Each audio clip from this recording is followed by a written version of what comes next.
It's time for a cup of coffee with Will and Chris at Slumberland Furniture. From Slumberland Furniture in Osage Beach, here are your hosts, William Holtz and Chris Schneider.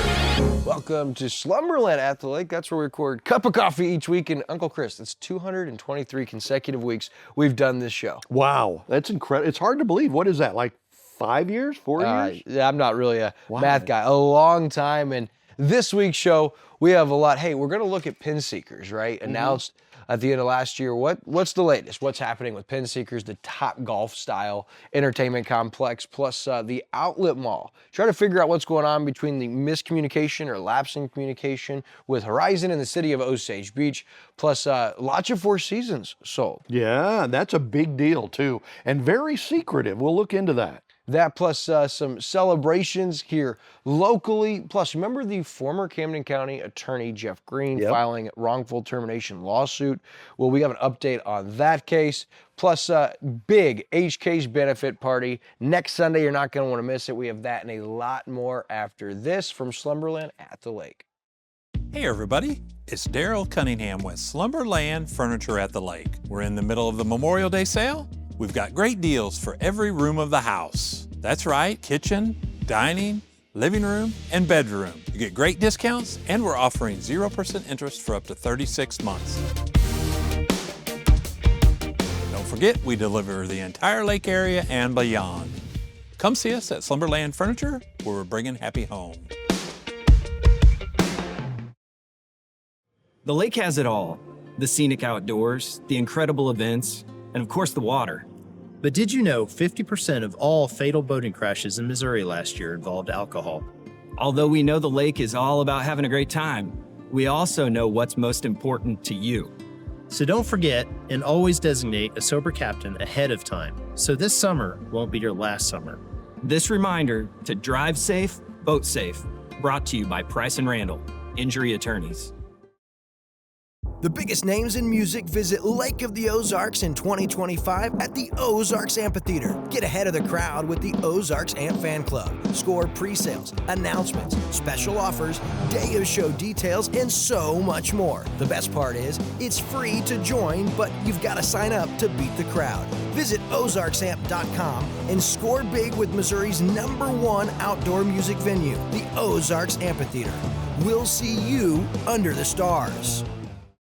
All right, so before we get into it this week, you saw the Ozarks Amp Fan Club yesterday. Well, I guess it would have been Monday. We were at the COMC annual Putting for Patience golf tournament. Yeah, in Bear what a Creek perfect Valley. day you guys had out there. Huh? Oh, man, yeah. First big shout out to Andrew Evans. Our team did well, but because he actually sank like a 22-foot bird or eagle putt. Wow. Eagle putt. I've never been part of a team in any tournament that has an eagle until you get Andrew out there for the Putting for Patience. And when it's a good cause like that, he brings out his best, comes through clutch. I've never had an eagle in my life.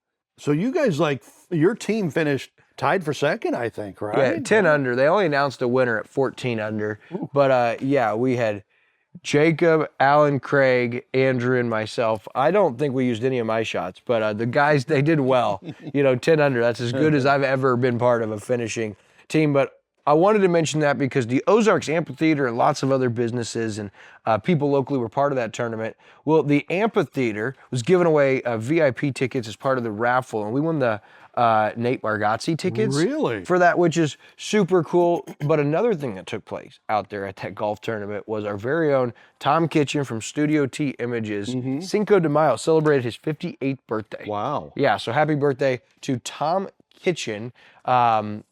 Great day out and got some sunshine. And we were having a debate before we get into local stories about sunscreen and sunglasses. Yeah. And I'm in the variety or the percentage of people who does not believe in sunscreen. And that surprises people being, so fair-skinned and redheaded. But I don't trust what they put in sunscreens, and a lot of the issues we're now having, who's not to say those aren't because of us lathering ourselves up with all this sunblock. Yeah, and I've heard in the last couple of years, I've heard that if you don't wear sunglasses, that your body adjusts to the sun and you don't burn nearly as bad. Problem with that is, it's not good for your eyes because you're getting those UV rays in your eyes and everything. But I'm with you on the suntan lotion. From what I understand, in most of those suntan lotions, you're just basically putting pure poison on your skin. But I do want to make perfectly clear that I would never suggest that you take medical advice from Uncle Chris. So true. Or Yeah, myself. right, yeah. We really have no idea, but just I wanted to mention that because I got a little crispy out there, and that always is a good feeling because it means our season is here. On my way earlier this week, I saw the MCon Class 1 Wow. Monster Energy, skater. How cool is that? Got me fired up because we're just, weeks away from the offshore racing season. Actually, like a week away from the offshore racing season. Yeah. Getting kicked off. So all kinds of great things happening. And as we look at summer season, we have so many new developments and projects here around the lake. And one that was announced December 12th, the end of 2024, made big waves here locally was Pinseekers, right? The Topgolf-style entertainment complex coming to the lake. Lake Expo reported it. And that site sits eastbound Highway 54 between Y Road and the city limits. Tyson and Aaron Boyer, their husband and wife team that developing Pinseekers, they initially stated, according to Lake Expo, they expected to open the complex in 2025. But here we are in May, and people are asking and wondering what's the latest with Pinseekers. Nothing's happening over there. I just drove by it this morning, and they have spent a lot of money cleaning out that little valley in there.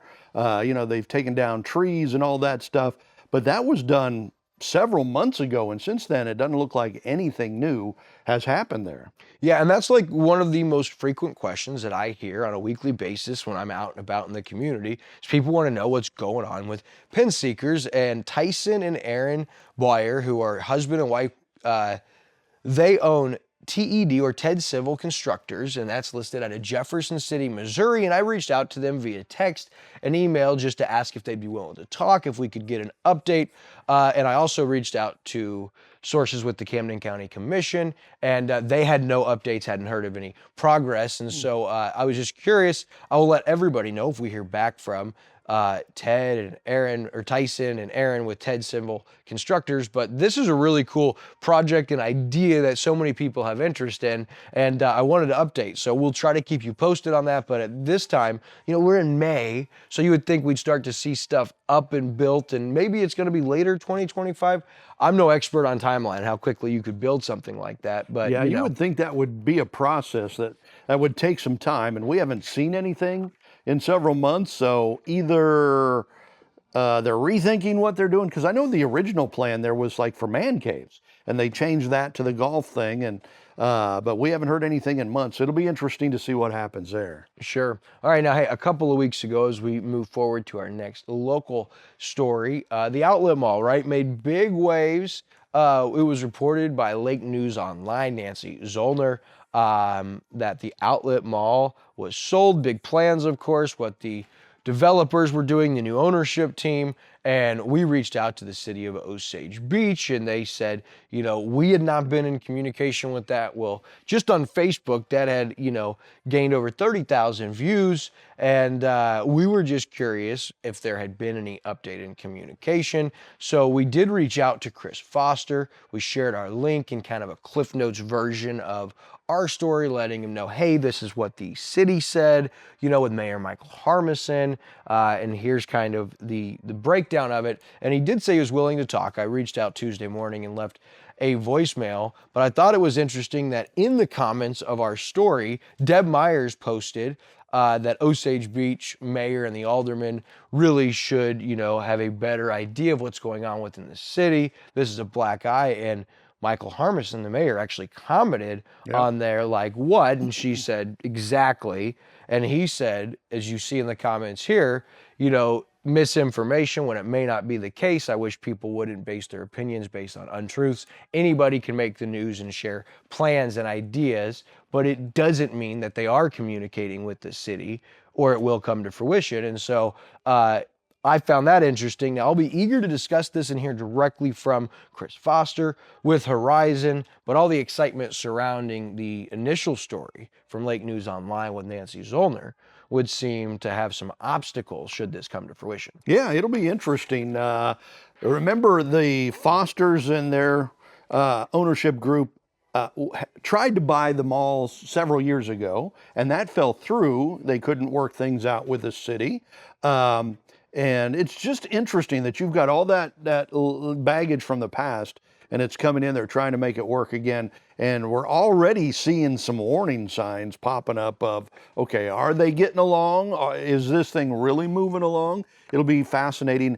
Chris Foster did get back to us saying, call me. So hopefully next week you'll have a chance to talk to Chris and kind of find out a little bit more. But I'm excited for this. I mean, if this mall movement is really moving forward, these people are really serious, that'll be a huge boon for the community. Yeah, but a huge disconnect as far as, that initial story too from Lake News Online. If you didn't see the initial story, Chris Foster was quoted as saying that the city was kind of a roadblock from preventing us getting to a deal sealed with the mall, and that they're working with us better. And what we heard from Mayor Michael Hermison in Osage Beach was, hey, we haven't talked to them since December of last year. Yeah. I wasn't even aware Chris Foster was part of the ownership team with Horizon. And so there does seem to be a major disconnect here. And as you look back and forth, Mayor Hermison now on Facebook doubled down, publicly writes and says, hey, this could be information. I wish that people wouldn't base their opinion based on untruth. And that's why I'm so eager to hear directly from Chris Foster with Horizon Development, because everybody, I believe, wants the outlet mall to happen. Like, everybody wins. Just how that happens, is there a TIF? Is there a redevelopment agreement that has to come to the city of Osage Beach? Can that happen, and can we keep the peace? That's kind of what everybody's waiting to see. But there was so much excitement surrounding the initial news, right? And what the mall is going to become potentially. Yeah. One thing we're finding out with all of these projects is none of them are on time, right? Yeah. I mean, we saw that with the Nichols apartment. That was delayed, pushed back, and now I think it's coming to completion out there, which is great. The Oasis theme park has been delayed. That's been pushed back basically for a year to open. That has pushed the Marriott Hotel back a year. The mall thing has been sputtering for the last several years. We just talked about the golf thing out off of Highway 54. That's been obviously delayed and pushed back. Everything that has been started seems to be pushed back and delayed for whatever reason in the last 6 months. And what I'm learning is that massive development and projects are complex. Oh, yeah. And they do take a lot. You do have a lot of obstacles and hurdles to clear. And so you could expect those delays. And it also is probably fairly common for developers and engineers and people to be eager and aggressive in their initial timeline. Yeah. In a dream world, if everything works out, and we're finding that it's not always the case. But it is exciting to see all of the new and try to keep everybody posted. One that we brought up November of last year was, hey, we were hearing murmurings that the Lodge of the Four Seasons, right, an iconic property, the Brown family started, that it had sold, right? We had reached out to the Lodge of Four Seasons. We couldn't get an answer. We couldn't get confirmation. And that was in November. Lake Expo reported the Lodge of the Four Seasons has sold. Yeah. And this is a big deal, right? So everybody knows about the Lodge of the Four Seasons, right? It's been sold to an out-of-state company. So the deed has been transferred to, it's one of those names. So here you go. It's PRP Ozark V LLC and Bank of California are the new owners, according to the Camden County Recorder. This PRP Ozark V LCC was formed just in 2024, probably to buy this. Company's principal office is in Scottsdale, Arizona.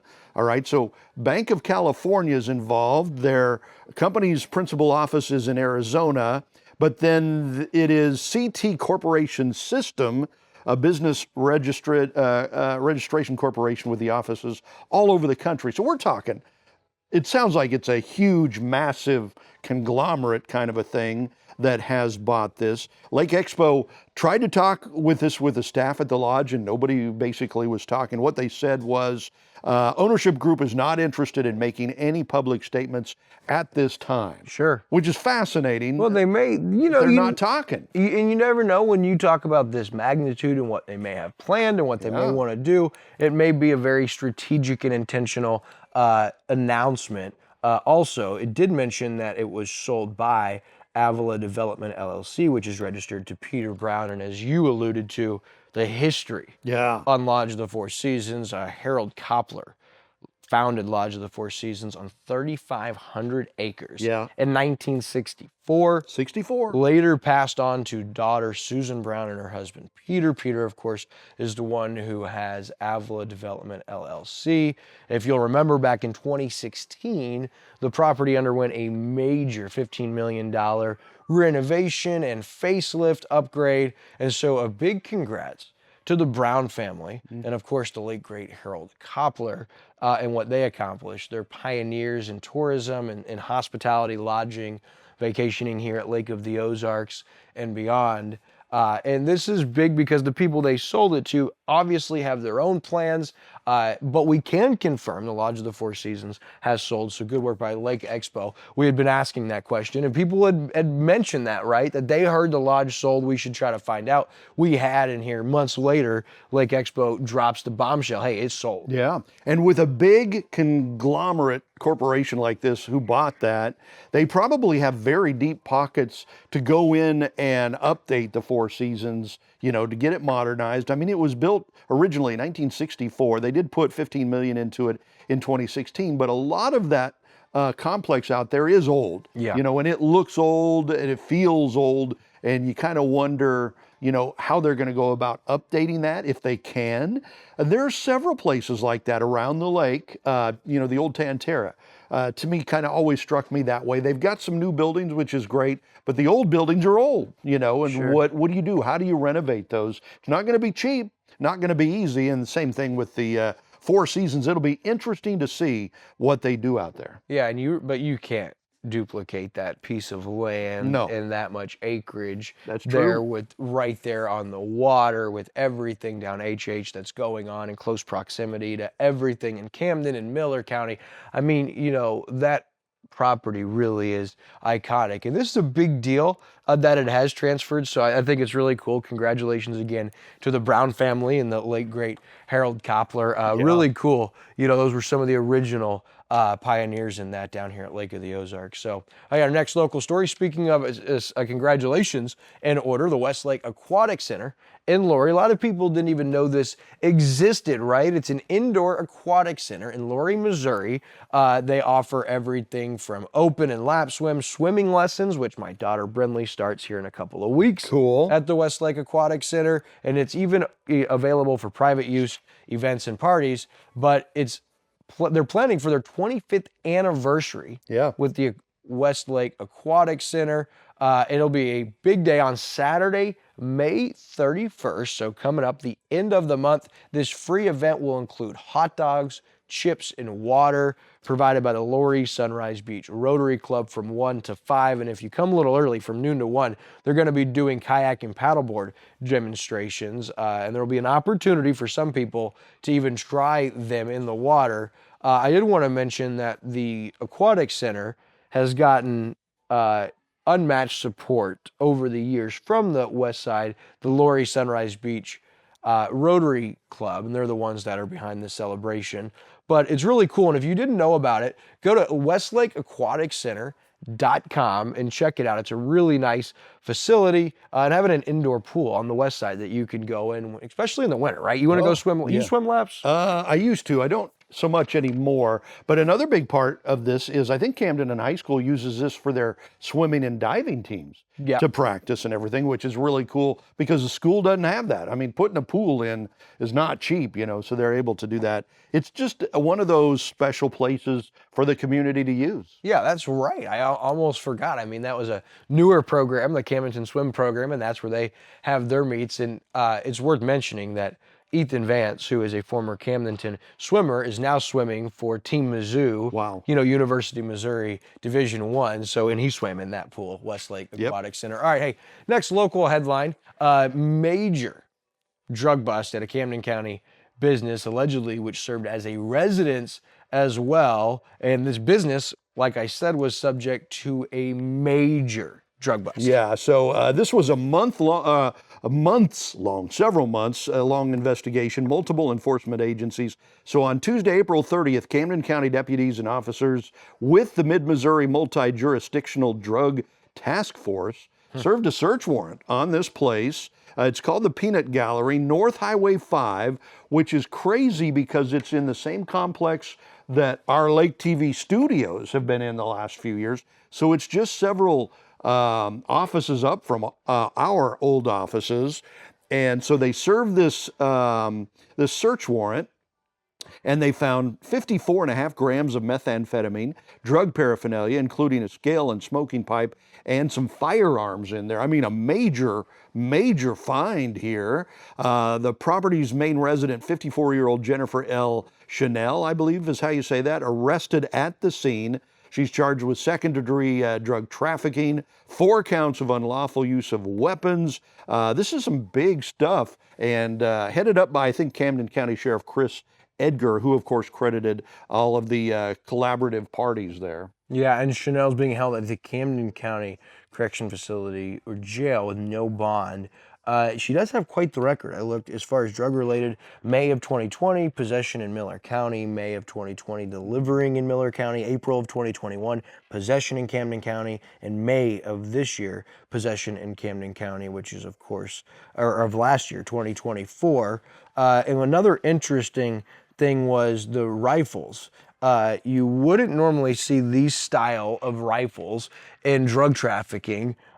People had made comments. You saw those 4 guns. They look like, you know, guns out of a Western movie. They were a Carl Gustaf Stads rifle with no serial number, an M48-22, Ruger Model 1011, and a Traditions Tracker 209 rifle were the 4 guns that they seized. So just wild story, and it was sad because I read the PC statement that was filed, and Chanel admitted to relapsing, and you know, it's just sad because that does happen, and a reminder why it's so important to never entertain or start, because it's so challenging once you get involved in these hard narcotics and drugs to ever break free. We know it happens, but in so many cases, this is what the future and the reality looks like when you entertain that, you know, something like that. And I don't know anything about drugs. Is 54.5 grams a lot? I think it's substantial. I don't either. I would have thought, I was asking somebody about the street value, and I thought it would have been much higher than what they said, but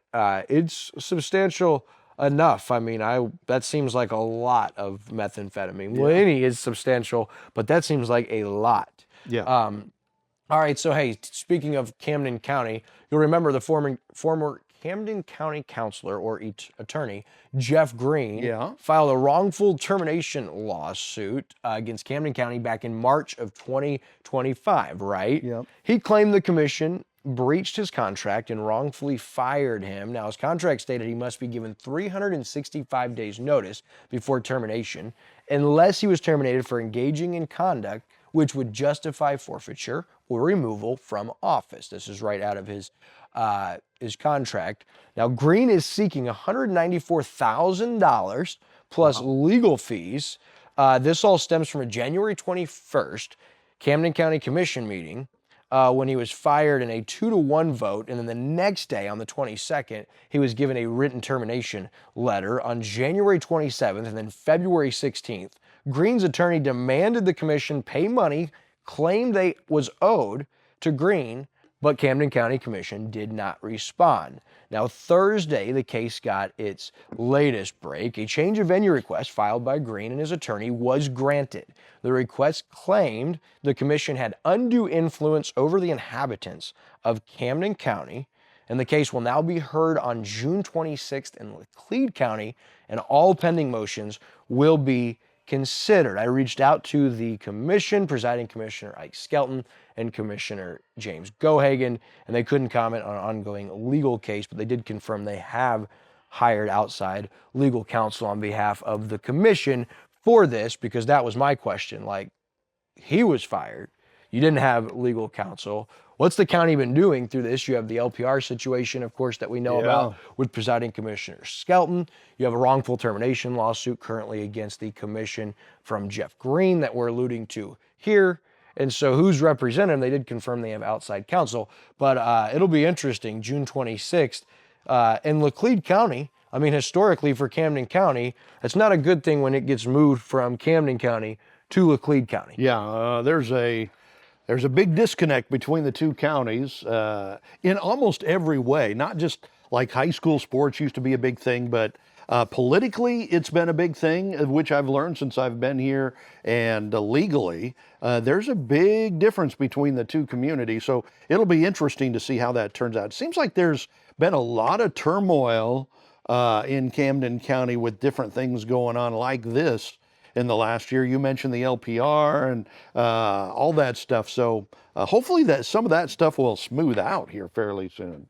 All right, so as we move away from local headlines, we've got some local events we want to tell you about. Hey, the city of Laurie is presenting a Dragon Lake Renaissance Festival, right? You Renaissance Festival lovers. This is cool. 2 weekends. It's going to be next weekend, May 17th and 18th, and the following weekend, the 24th and 25th.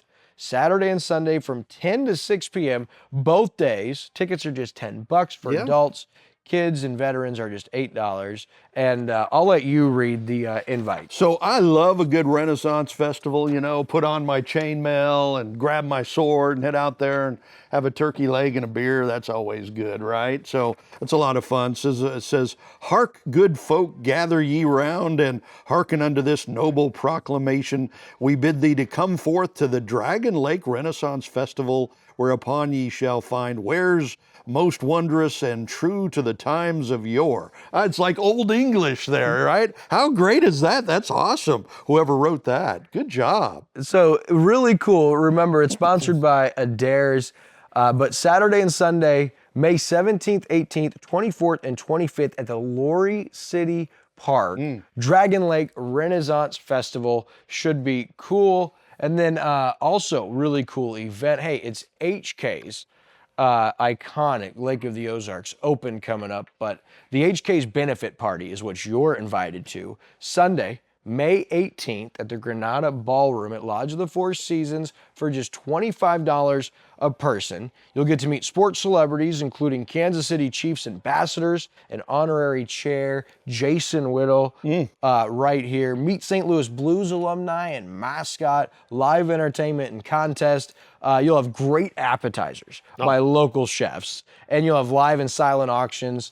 Plus, you'll have a live painting by Garrett Jackson from 6-1 Arts. Of course, we know his work, very philanthropical. He's all over the place at all these auctions, but gonna be way cool. And what I loved about this is they used a picture of Jason Whittle in his Buffalo Bills uniform. Yeah, I saw that. Which is what I love to see. Bills Mafia in the house. Jason Whittle, our local legend here. So that's, again, Sunday, May 18th at 6 p.m. Tickets just $25. It's the HK's benefit party at Lodge of the Four Seasons. I'll look forward to seeing you there. And before we wrap up this week, I wanted to give a shout out to my beautiful wife, and it's fitting Mother's Day is coming up, right? And she's an amazing mother, amazing wife, and she's also the host of Furry Friends and classic videos right here on Lake TV. She also volunteers with our youth group at the church at Osage Hills. But over the weekend, she put her skills, she's got a green thumb. She can bake, you know this. She's great with plants. But at the LOZ Gaming, they had a geek market, and we set up, and she made sun catchers, plant arrangements, and pots, hangers with that macrame, you know, things I'm not good at. And even those plant benches, big shout out to Andrew and Keith, our neighbor, for helping with those, but did great and really got to interact with people, and it was really cool. Did you get to see the pictures of all those beautiful plants? I did not. I'll have to go look for them. I'm going to send them to Mrs. Uncle C, and maybe she'll support the family business. Maybe so. Yeah, absolutely.